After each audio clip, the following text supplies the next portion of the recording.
12 jam yang lalu saya dapat pertanyaan atau saran barangkali ya dari Mas Vicky Feliren, dan satu lagi ini, boleh dong bahas tentang dunia research di computer science terutama tip untuk peneliti muda. Oke, ini satu. Ini saya lihat juga ada pertanyaan yang bisa nyambung nih sebenarnya dari Bang Rorin. Sebagai profesional, apakah Pak Ono bisa merekomendasikan seseorang untuk lanjut studi S2 ke atas? Oke. Saya jawab yang ini dulu ya. Rekomendasi S2 seseorang untuk lanjut studi S2 ke atas. Ya, bisa. Saya rekomendasi, cuman ceritanya gini. Seseorang kalau ngasih rekomendasi, biasanya rekomendasinya terkait beberapa hal. Misal, saya paling nggak harus kenal dan tahu kemampuan orang yang dikasih rekomendasi.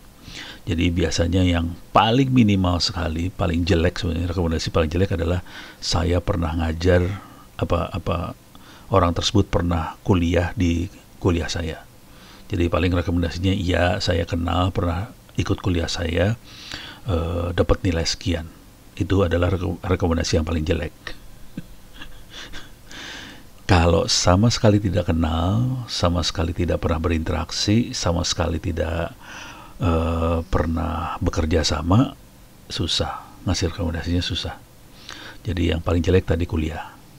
Cuman rata-rata kalau yang saya kasih rekomendasi beneran, itu pernah kerja bareng minimal.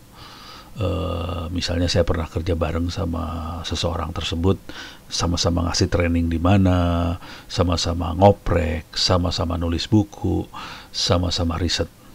Itu rekomendasinya bisa dahsyat banget. Contoh, kemarin Riko, salah satu mahasiswa saya S2, dia ngambil beberapa kuliah saya dan dia terbaik di kelas, dan dia akhirnya nulis buku dengan saya, dan dia akhirnya riset untuk S2-nya, tesisnya sama dengan saya langsung, dan akhirnya nulis paper jurnal bersama. Nah, itu rekomendasi langsung dahsyat banget kalau udah kayak gitu. Jadi rekomendasi, ya saya bisa ngasih rekomendasi, cuman harus pernah kerja sama, kenal deket. Kalau enggak, susah ngasih rekomendasinya gimana. Saya nggak bisa sekedar berdasarkan CV ini orangnya bagus, nggak bisa kayak gitu. Jadi harus kerja bareng. Jadi rekomendasi biasanya dari situ. Nah, sekarang urusannya kerja riset seperti apa yang bisa dilakukan, gitu ya. Ini riset tidak harus di kampus ya, maksudnya. Saya sih orangnya bebas, tidak harus terikat di kampus. Riset apa sih nggak harus di kampus sih sebenarnya. Oke, jadi bisa di mana aja riset. Kita bisa, ini jawaban yang ini sebenarnya. Jadi membahas tentang dua riset di computer science. Ini sebenarnya bukan riset di computer science, di semua bidang juga sama aja riset. Jadi S1 mungkin stresnya nggak terlalu berat ya. S2, S3 akan terasa banget. Dunia riset itu beda banget dengan dunia operation. Kalau di dunia operation, kalau kita mengoperasikan sebuah sistem, operasikan sebuah server, jaringan dan sebagainya, kita cenderung berusaha supaya tidak ada kejutan di sistem yang kita operasikan. Jadi kita cenderung supaya sistemnya aman, lancar, nggak ada yang aneh-aneh. Itu ciri khas orang operation.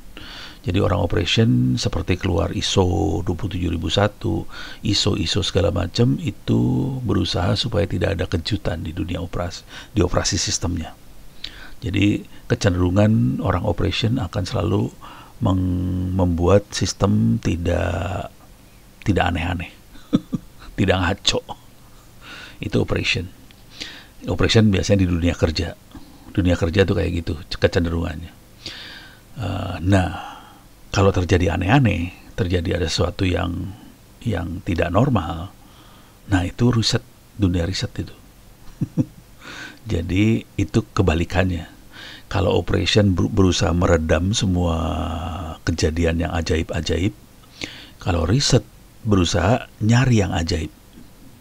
Karena dunia riset itu ini bukan hanya computer science ya, di manajemen lah, di keuangan lah, di semua bidang, di fisika lah, sains apa segala macam. Di teknologi juga sama. Di semua bidang, riset akademis S1 nggak terlalu distresin ya. S2, S3 akan kerasa banget. Berusaha menemukan sesuatu yang baru. Dan kalau kita berhasil menemukan sesuatu yang baru, itu masuk paper, dan itu adalah langkah buat S2, S3. Dan itu yang biasanya saya pakai juga buat kasih rekomendasi bahwa seseorang ini layak untuk S2, S3 karena emang matanya cukup jeli untuk melihat sesuatu yang aneh, yang baru tadi. Dan kemudian kita harus menulisnya dalam bentuk publikasi, paper journal. Jadi paper journal bukan untuk ngasih tahu bahwa kita hebat, enggak. Paper journal itu S2, S3, S1 juga kalau bisa sih, adalah untuk melaporkan sesuatu yang baru.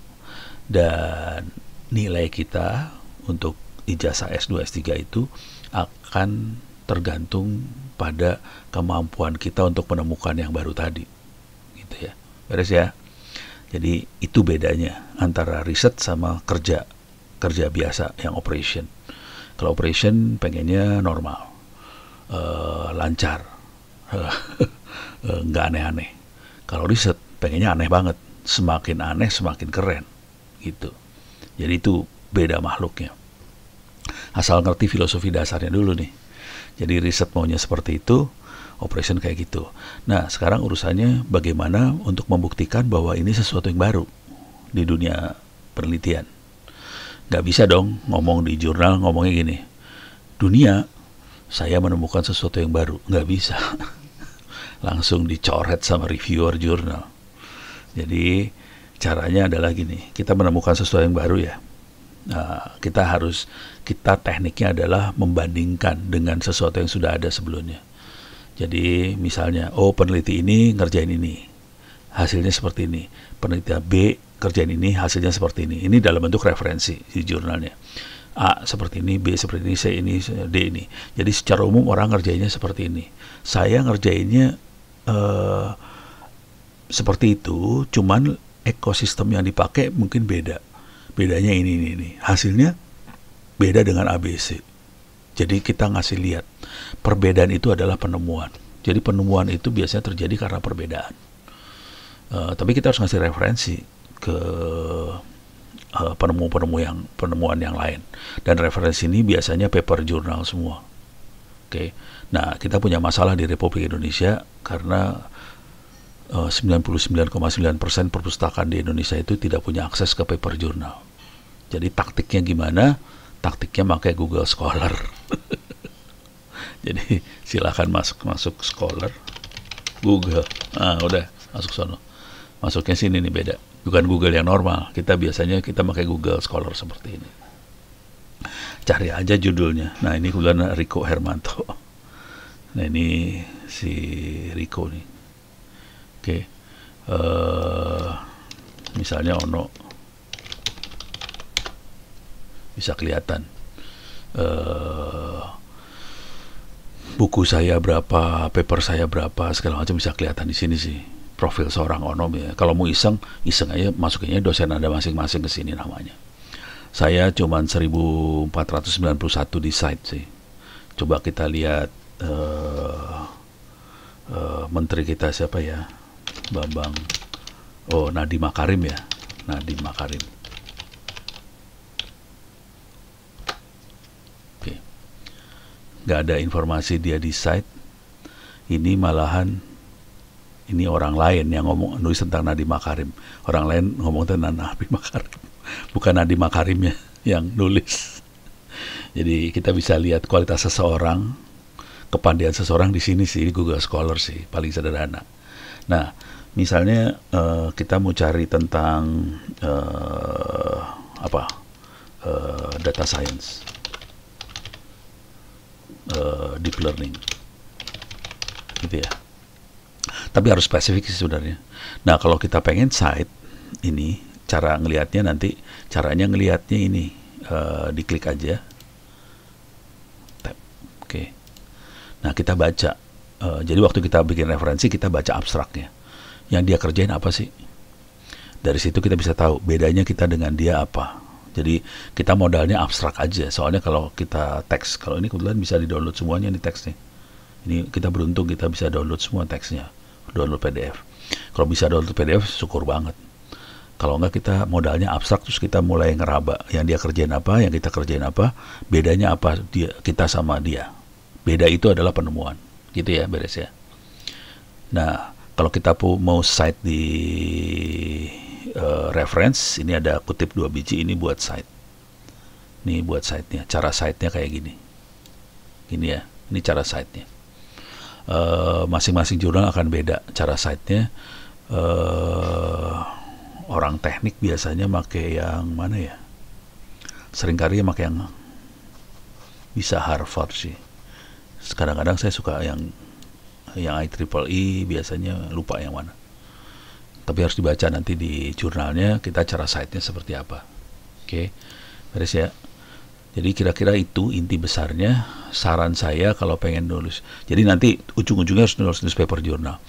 Untuk kalau mau S2 atau S3, jadi kalau mau lancar sampai ke S2, sebaiknya waktu S1 mulai nulis minimal 1 paper jurnal, supaya masuk S2-nya gampang. S2 ke S3, itu kalau bisa ada 1 atau 2 paper jurnal lagi, buat tembus ke S3. Di S3, untuk lulus, kalau mau aman, biasanya sekitar 8 sampai 12 paper jurnal. S3, kalau mau aman ya. Karena profesor yang akan membimbing, cara ngelihatnya sederhana aja. Apa buktinya Anda itu jagoan? Gitu. Bukti jagoan adalah dari paper jurnal yang dipublikasi. Dan dalam bahasa Inggris ya, bukan dalam bahasa Indonesia. Dari paper jurnal yang dipublikasi, semakin banyak, semakin Anda jagoan. Kira-kira gitu. Tapi bukan berarti Anda bagus di operation. Ciri khas orang akademik adalah justru nggak stabil di operation. Karena mereka cenderung untuk menggali sesuatu yang aneh-aneh. Itu nggak bagus buat operation sih sebenarnya. Ya, saya kan orangnya setengah operation, setengah akademik. Jadi ngerti dua dunia lah. Kira-kira gitu ya. Oke, mudah-mudahan buat Mas Vicky Vellerin bisa memberi gambaran, juga buat Bang Rorin bisa tahu. Oke, bagaimana rekomendasi dan tembusin S2, S3. Kuncinya adalah harus bisa menemukan sesuatu. Cara pembuktiannya lewat paper jurnal. Sarannya coba lihat video-video saya. Masuk YouTube. Oke. Ono Center. Kemudian di sini ada masukin di sini jurnal. Alah. Oke. Keywordnya jurnal. Di sini ada banyak rekaman-rekaman waktu saya menjelaskan bagaimana teknik menulis paper jurnal. Silahkan dilihat rekaman-rekaman ini, panjangnya lumayan 1,5 jam, 1,5 jam, 1 jam. Jadi rekamannya cukup panjang tentang teknik nulis paper jurnal. Jadi nggak gampang juga sih nulis paper jurnal. Terutama untuk tembus jurnal yang terindeks Scopus, terutama yang Q1. Q1 susah. Saya bisa nulisnya waktu nggak ada kerjaan. Kalau sekarang kerjaan banyak, susah Q1. Masuknya Q3 aja lah cukup dah. Gitu. Oke, mudah-mudahan bisa menjawab pertanyaan Mas Vicky Vellerin dan Mas Bang Rorin.